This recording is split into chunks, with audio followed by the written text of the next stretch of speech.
ഇത് മാസ് മോട്ടോഴ്സിൽ നിന്നാണ്. നമ്മുടെ ഹോണ്ട ആക്റ്റീവ 3G വണ്ടി ക്ലച്ച് സൈഡിൽ നിന്ന് ഒരു വൈബ്രേഷൻ ടേസ് പറഞ്ഞിട്ടുണ്ട്. വണ്ടി ലോഡ് വെച്ച് വലിക്കുന്ന സമയത്ത് ഒരു വൈബ്രേഷൻ പറഞ്ഞിട്ടുണ്ട്. അപ്പോൾ നമ്മളത് ചെക്ക് ചെയ്യാനായിട്ട് ക്ലച്ചിൻ്റെ ഭാഗം അഴിച്ചായിരുന്നു കേട്ടോ. അപ്പോൾ നിലവിൽ നമ്മൾ ടെസ്റ്റ് ഡ്രൈവ് എടുത്തുമ്പോൾ നമുക്ക് അങ്ങനെ മേജറായിട്ടൊരു കംപ്ലയിൻ്റ് ആയിട്ടും തോന്നിയൊന്നുമില്ല. പിന്നെ സാധാരണ രീതിയിൽ ലോഡ് വന്ന സമയത്ത് വൈബ്രേഷൻ കാണിക്കാനുള്ള കാരണം എന്ന് വെച്ചാൽ ക്ലച്ച് ഷൂവിനകത്ത് ഈ ക്ലച്ച് ഡ്രമ്മിനകത്ത് ക്ലച്ച് ഷൂ സ്ലിപ്പാകുമ്പോഴാണ് ആ പ്രോബ്ലം വരാം. നമ്മളൊന്ന് അഴിച്ച് ചെക്ക് ചെയ്തുകൊണ്ട് മൊത്തത്തിലൊന്ന് അഴിച്ച് ഗ്രീസ് ചെയ്യുന്നുണ്ട് കേട്ടോ. ക്ലച്ച് ഡ്രമ്മിൽ വേറെ കംപ്ലയിൻ്റ് ആയിട്ടൊന്നുമില്ല. ഒന്ന് ക്ലീൻ ചെയ്ത് നമുക്ക് റീസെറ്റ് ചെയ്യാം. ക്ലച്ച് ഷൂ ചെറുതായിട്ട് പിടിക്കാതെ പോകുന്നൊരു വ്യൂ കാണിക്കുന്നുണ്ട് ഇതിനകത്ത് കേട്ടോ.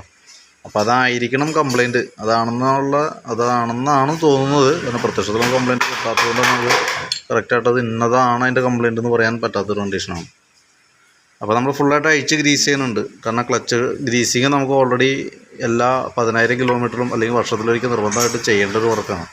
അപ്പോൾ അതുകൊണ്ട് ക്ലച്ച് അഴിക്കുന്ന കൂട്ടത്തിൽ ഫുള്ളായിട്ട് അത് അഴിച്ച് ഗ്രീസിങ് അടക്കമാണ് റീസെറ്റ് ചെയ്യുന്നത് കേട്ടോ. പിന്നെ കിക്കറിൻ്റെ വീലൊക്കെ ആയാലും ഒന്ന് ഗ്രീസ് ചെയ്ത് കയറ്റാം. ക്ലച്ച് കവറൊക്കെ ഒന്ന് ക്ലീൻ ചെയ്ത് കയറ്റാം. ബെൽറ്റിൻ്റെ കണ്ടീഷനും ബെൽറ്റും ആയാലും ഒന്ന് ചെക്ക് ചെയ്ത് പോകുന്നുണ്ട്. ബെൽറ്റൊക്കെ പുതിയ ബെൽറ്റാണ്, ഹോണ്ടയുടെ കമ്പനി ബെൽറ്റ് തന്നെ കിടക്കണേ. അപ്പോൾ ഒന്ന് ക്ലച്ച് ക്ലീൻ ചെയ്ത് ഗ്രീസ് ചെയ്ത് റീസെറ്റ് ചെയ്താൽ മതി കേട്ടോ. അപ്പോൾ അതിൻ്റെ ഡീറ്റെയിൽസ് വീഡിയോ നമുക്ക് അതിന് മുമ്പ് ഫ്രണ്ട് പെട്ടൽ കംപ്ലയിൻ്റൊക്കെ പറഞ്ഞിട്ടുണ്ടായിരുന്നു. അപ്പോൾ അതിൻ്റെ ഡീറ്റെയിൽ ആയിട്ടുള്ള വീഡിയോ ഫസ്റ്റ് നമ്മൾ അയച്ചിട്ടുണ്ട്. ഇതിപ്പോൾ ക്ലച്ച് ആ ഒരു കംപ്ലയിൻറ്റ് പറഞ്ഞതുകൊണ്ട് ക്ലച്ച് അയച്ച് ഗ്രീസ് ചെയ്യുന്നതിൻ്റെ ഒരു ഡീറ്റെയിലാണ് കേട്ടോ.